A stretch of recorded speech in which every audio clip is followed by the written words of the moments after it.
You get bit by a snake, your friend lops your arm off with a machete, or you're gonna die.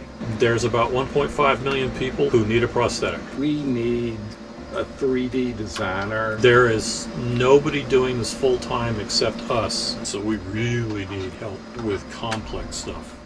We are heading to our friends Eric and Mary's boat to interview them today. We cannot wait for you to meet them. They converted their boat here in the Rio to a 3D printing shop to offer locals with only partial arms or hands plastic prosthetics. Here we are. We have the privilege of interviewing Eric in Rio Dulce, Guatemala. Eric is a fascinating individual, just his background and what brought him here and what he is doing while he is here. I've never heard of anything like this. We are now in a boat. It's their boat, and it's a factory with high-tech printing devices that are printing prosthetic arms for kids and adults who need them. Wow, man, you guys have got it going on. Connect 4 game. For the kids, How long does it take to make something like that? that print will take about 14 hours. And then the base will take probably 8 hours, and then I have to make the pieces. How expensive are these machines? These two are $1,000 a piece. This one's $3,500. They're all donated. I like these a whole lot better. This one is very temperamental, but this one has a bigger print space that I need. Do they use a lot of power? These are each around 400 watts, and Sure. when this is running flat out with 2 of them, it's closer to 1,000. That's the plastic filament right there. Being in the tropics, we actually put our plastic into dryers and not even print out of dryers. The plastic will absorb a lot of moisture if you don't, and it doesn't print right. Yeah, interesting. That's actually the name of the person whose arm is on it. Oh, okay. That way you don't get it mixed up. Are the plastics different qualities? Yeah, different heat tolerance, Okay. different tensile strengths, different flexibilities. We print mostly in a plastic called PETG, P-E-T-G. Okay. It's related to what clear plastic bottles are made from. Is it recyclable, this plastic? Yes. Is it from recycled material? Or I am switching my PETG supply right now Yeah. from one company to another company that is actually 100% recycled PETG, because I just want to use recycled material. The PLA is not recycled. Some of these plastics don't recycle as well as others. Like this PETG I'm using is the first PETG we found that prints well. And it's great for making toys, but not somebody's prosthetic. We use the PETG because it takes heat better than the PLA. And we did some of our first ones in PLA, and these things may get set like on a car dash or outside on a table, and the heat warped a few. So we went to the PETG because it can take the heat a lot better. if they're well taken care of, how long could a prosthetic last?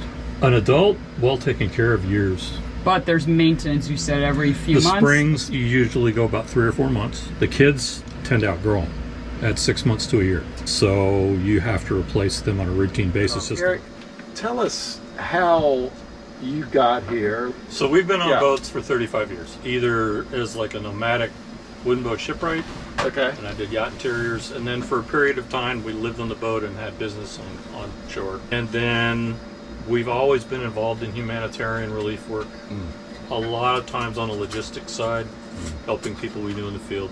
We started a 501c3 with a couple we've worked with for many years, and we thought this was all going to Vanuatu to transport doctors and nurses into remote islands.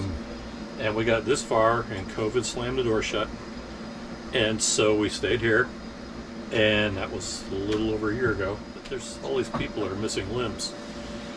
To get a prosthetic here can cost you 2 years of your pay or more. So they don't get them. There's very few people that can afford it. And I knew this had been done. I knew there was designers and stuff. And I found the designers and asked them about it, and they explained some things to me. And we bought a printer, and I've never been a 3D printer, but I've worked with machinery my whole life. Here we are a year later and 60 arms later, and we're up to 3 printers, still in the boat, which has significant advantages. In this country, power is not dependable, and printers don't like power that flickers in and out.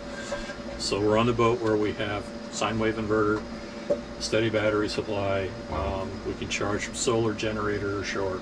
Wow. So we have a good power system for that. You saw that Guatemalans were missing limbs. What was the bridge to I can create the prosthetics? How do you Honestly, I select think God people? slapped me upside the head and went, "You, look at this." I know, man, Mary goes, think nothing. Most of the people doing this are doing it in the first world and trying to send it here. That creates some pretty significant issues. These things have to have support. These little elastic springs on here last about 4 months. So we supply them with springs, but when they use them up, they have to have another supplier. Well, that's us. We can supply them.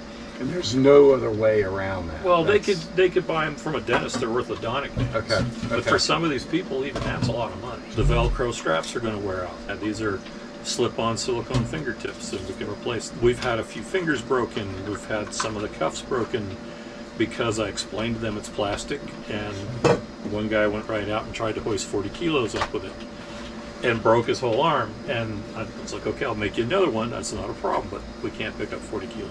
It is truly life-changing. We had one guy go from, he had lost both lower forearms in a machete attack.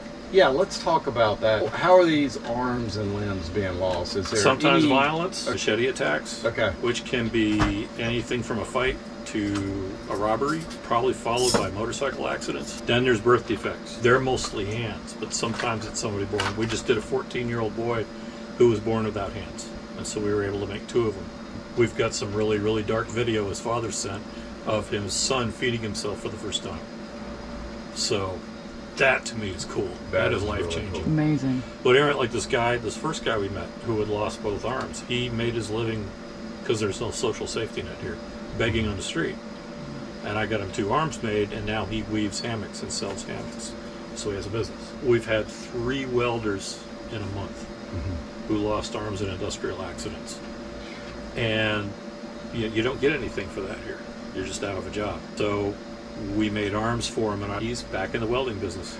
He's welding with his prosthetic. How did they find out about you? Word of mouth right now. Okay. We didn't want to get too much publicity because we didn't know if we could handle, and quite frankly, word of mouth has kept us fairly busy. We now have a social worker who has been bringing busloads of people. And she's been like, is it okay? And we're like, yes, please, bring them on, you know? So it's going to keep expanding. The farthest we've sent one is Colombia. There was a young girl down there who didn't have but a partial hand. And 15th birthday is a big deal. You have a big procession and everything. And her big dream was to be able to hold her bouquet with both hands. And so she's got a hand now. And she had tried several places down there that wouldn't do anything. We've almost sent some to Mexico, but we've been able to refer them to some Mexican groups who make Okay. these. We've done it in El Salvador, and I've got a few contacts now in Belize who know we're here, going to keep their eyes open. And so we'll see how that goes. So far, everyone who wants a prosthetic is able to get one from you? I'm not a prostheticist, so I can't handle complex cases. It's got to be something simple. This is the most complex. This guy has a thumb and a pinky. And so we're working on this design, which allows him to have everything and keep these fingers going. This turned out to be a little small. That's on the printer right now is the new palm. But I'm not a 3D designer, so we really need help with complex stuff. We can handle more unusual cases. Right now we're trying to come up with the above elbow loss. We have some people working on that. We hope we come up with a solution. How long does it take to print each one of those that are sitting there? One of these I can print maybe 30 hours. Okay. It only takes a couple hours to put it together.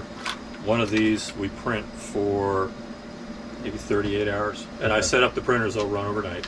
And again, just takes a few hours to put together. If a bus comes with 4 people, generally about 10 days. And I'll have 4 arms for them. It's really fast. So far, we aren't so busy that we get big backlogs. Do you map the person's arm? There's a series to of fit? measurements you take, just the And- tailor's take. Generally, you're going to measure the real existing forearm That and the makes width of their sense. hand, the Okay. length of their hand, and the length of the remnant, Okay. which tells me how far to put padding on this, and the diameter of the bicep so that the cuff fits that, Okay. and the program does the rest. We work with a group called Team Unlimited. He actually invented this particular set because he needs one. He uses one for himself, and he didn't like what the prostheticists were giving him. Were heavy, clunky, they didn't move. We did fit a guy here in the country. He's been using, he called it his club for, I think, like 10 or 12 years. And the fingers don't move. It's carved from wood and covered in fiberglass, and it weighs a lot. And his life's dream was he wanted one that moved. And there are some cultural issues, particularly out in the villages, the more remote villages. It's a new idea. Not everybody warms up to this real fast. A lot of times the person wants the prosthetic. The family is like, this is really new and strange, and we don't know if we like this. So they're suspicious. It's getting better. But one guy, he said, I only had to wait 25 years to get an arm. We're like, why? And he goes, because my wife just passed away, and for 25 years she said if I got a prosthetic she'd leave me. And there's a huge cultural difference, sometimes from village to village, but then from village to town, from town to Guatemala City is huge. Sure. They're literally different worlds. And so we're pretty much out here in the remote areas. Wish I could do legs. We don't have the design and the ability to tackle that, because there are so many missing legs for motorcycle wrecks. I want to make sure that everybody knows one of the main reasons why we're doing this video is we need a 3D designer or a group of 3D designers to customize these to help more people. Are they going to be working for free? Yes. They're going to be donating. Nobody gets paid anything in this. This is a humanitarian thing to do, and with the design background that some of you must have out there, what a great way to use it to just totally transform other people's lives with your work. What are the things that you're looking for? First off, everybody wants to talk bionics. Everybody wants robotics, electronics. Right. It does not work out here. They may or may not have batteries because nobody can afford them. The cost of the batteries to power a prosthetic for a week would probably feed their family. And believe me, that's the choice they're going to make over getting batteries.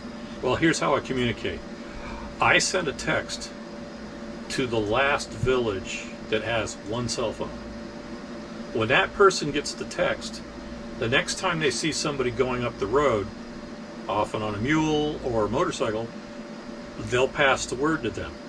It may take 1 or 2 days to get the word back to the person who's getting it. Wow. Who then will respond and send it back down and to this person, and then they'll respond to me. It's just the way it is in the remote villages out here. For instance, even like with snakebite. Okay. I've done a couple of people that lost limbs to snakebite. If you're that far out and you get bit by a snake that you know is fatal, you have two choices. Your friend lops your arm off with a machete, or you're going to die. Wow. That's the reality of it. So these are all body actuated. The hand is powered by moving the wrist. The lines are anchored here. These are adjustable, and they run up through here. And on the arm, it is powered through the elbow. And that runs up to here. And so as they bend their arm, the hand closes. So cool. And this is adjustable, like this. You can make them grip like this, like those this. Are like tendons and ligaments. Yes, they call them tendon lines. Okay. They come off of here, go through this lever, down here, up here, down through all of this, and then underneath the bottoms to the fingertips. While it does have a little more wear and tear, for us has been the most nimble and the most simple to operate. If somebody's got a better design out there, I'd love to look at it. And this designer's from Wales. Yeah. He figures this design has been downloaded to use all over the world over 100,000 times. Not like a new radical idea. It's just we don't see much of this in the first world because we have completely different options there. For the basic, standard, straightforward case is perfect.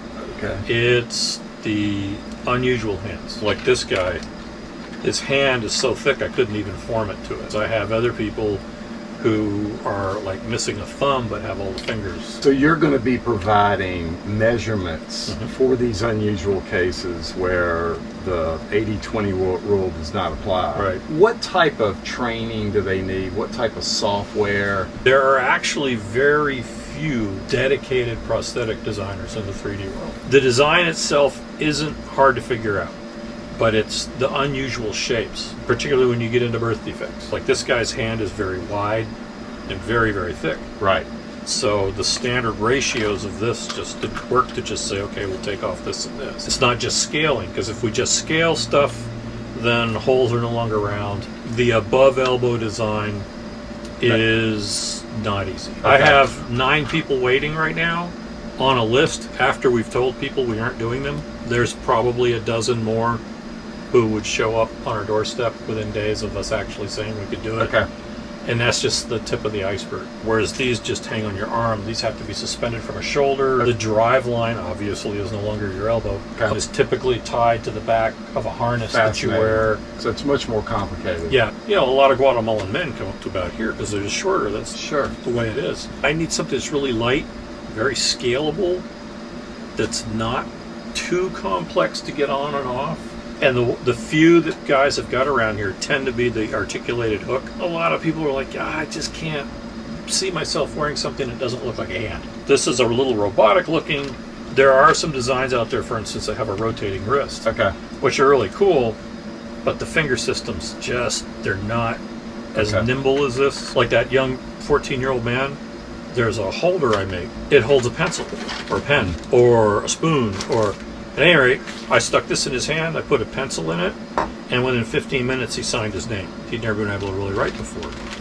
And now they're holding spoons and forks, and we have different designs, like these are flexibles. This gets Velcroed around the hand. Okay. Kind of like wow, this. This is a whole new world. You can put utensils in here, and then they can grab it, and they can feed themselves with it. This is a right-angled one. You can put a pen or a pencil. It'll fit a standard Bic pen or a pencil. This is the tip of the iceberg. We've only been at this a year, and I've been so busy keeping up with people that I haven't really been able to explore any ideas along the lines of adaptable accessories for holding, for moving things. Yeah, for opening jars. How does somebody contact you? We have a Facebook page. You can find me on Eric Lamore on Facebook. Okay. The name of our nonprofit is Island Missions Support. We don't come in and start something new. We come in and work alongside something local. Really got to have local partnership. It's been a real blessing to work with these people. They're really dedicated to what we're doing. And you're dedicated because you have to stay here because a lot of these parts they will wearing out. And people grow out of these. The kids outgrow them. We thought we were stopping here for a few months. I don't think we're leaving. According to WHO, there's about 1.5 million people in the world who need a prosthetic, and 10% or less will get one in their lifetime. There's a lot to do. And while robotics looks really cool, and it's a really cool first world field, those bionic limbs are just amazing. The majority of the world is never going to be able to use them. Does color mean anything on the prosthetic arms? We made them orange so we didn't lose them. These are the demos. We started out, we brought in a bunch of colors, and everybody chose this color. Okay. And it's crazy because their clothing is all these beautiful colors and you know all these mixes. Fascinating. And you go, okay, so we can do it in red and blue and yellow. I like this. Okay. And you know, the next one, would you like the red, just this? Eric, I would pick this right here. You can tell from... One of the things I love doing is kids, for the reason that kids get bullied big time for a physical difference here. To the point some of them just completely withdraw from society, hide in the room, and that's it. Oh. Drop out of school, everything. And one of the first young man we did needed a hand. His mom says, I've been praying for 12 years for him to find a hand, because they can't afford it. Sure. I asked him what his big dream was, and he goes, I want to hold a slingshot and use it. There's an ulterior motive to that, because with a slingshot he can hunt small game, and with small game he can help feed his family. When I met this young man, he would hide his left hand behind his back and then hide that side behind his father, and was very withdrawn. Well, this is a year later. He's growing like unbelievable. And his mom says, oh yeah, he's bringing in food, he's getting small birds and small game. We've got more meat on the table. This kid is so confident now. Wow. And so sure of himself. We started out with a hand because he had just a little bit of a hand. And when he outgrew that, he said, it's really hard and painful to use. I'd really like the full arm. So we did him a full arm, which is working wonderful. And his father was there with him. We said, well, what color do you want? And he points at this roll of neon green. He goes, I want that. And his dad is like, oh, you've got to, no, you want beige. And he goes, no, I want the green. And I was like, no problem. I'd be glad to make you the green. I've done for a couple of young ladies, we've done a very light blue. We just tell them it's frozen blue. And then, oh no, I got to have the blue. Okay, that's it. If that's a frozen color, we got to, I'm not putting anything copyrighted on it. It's just, it's the blue. And this one girl was so cute. She and her sister would do the heart by using her hand and her sister's hand. And the first picture was she picks it up and she gets the fingers to move and she says, I can do it myself. So that's her big thing now. And then a couple of weeks later, I stumbled onto a design where you can clamp a holder to a handlebar on a bicycle, and then your hand Velcros on that. Wow. And it turned out, well, she also was dying to ride a bike.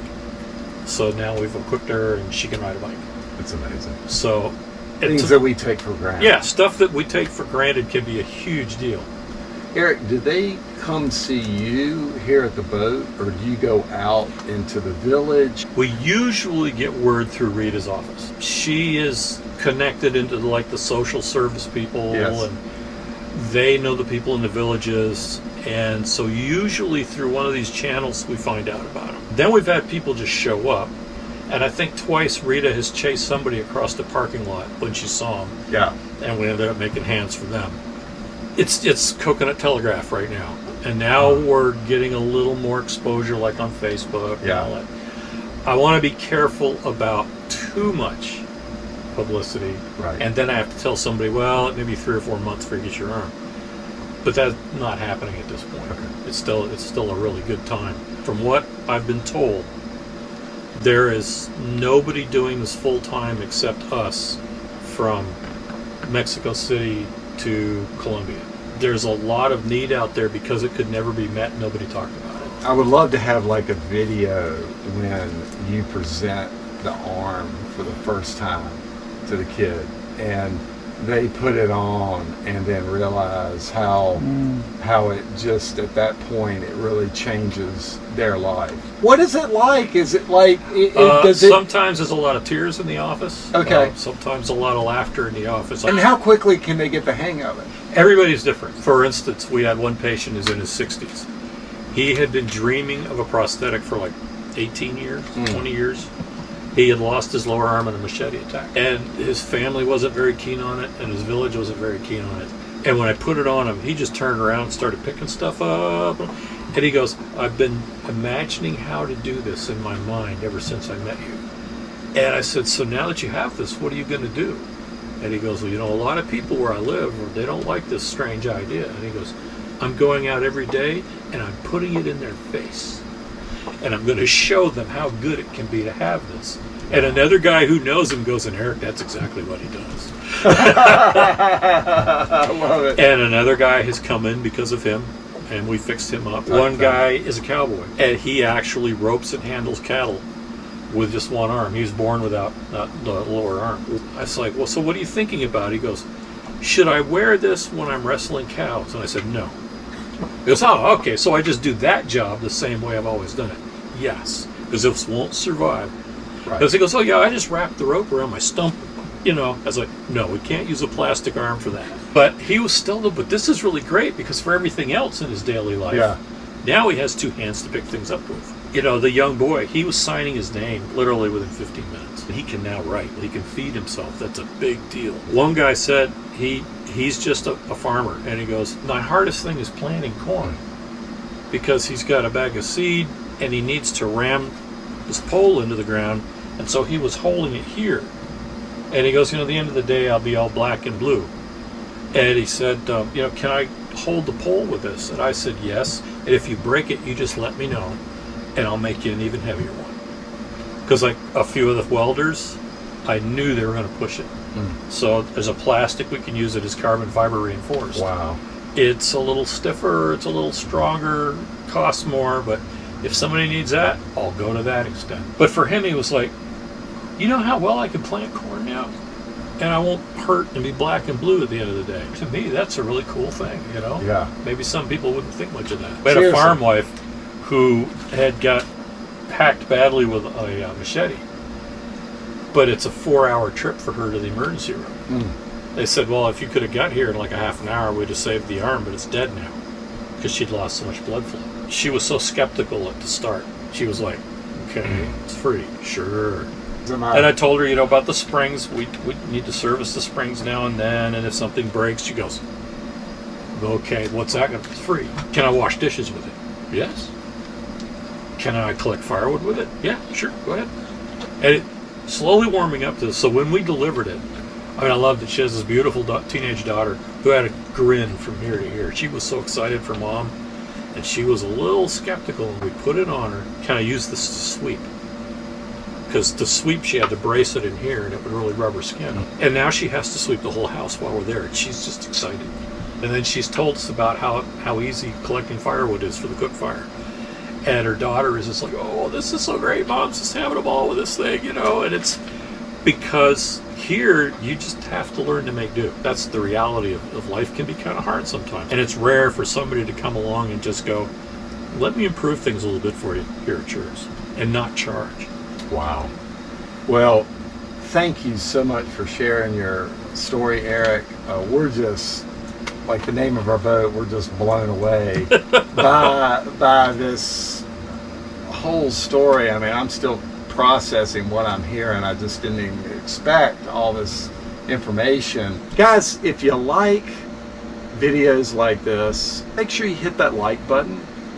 Make sure you subscribe to our channel and leave us some comments. We want to hear from you. Also, it is really important that you share, especially this video, with anybody who you think may be able to donate their time and has the skills. And another thing that you can do is donate to Eric's organization. And Eric, one thing that he doesn't need is a wife or a girlfriend because he is married to just an awesome one already. Just had our 41st anniversary. And pretty much did what I did and married over his head. One thing that you can do, even if you don't give any of your own time, is find a friend or somebody that you network with that might have these expertise or know somebody that might have these expertise, and share this video with them and get in touch with Eric and really make a difference in other people's lives with your life.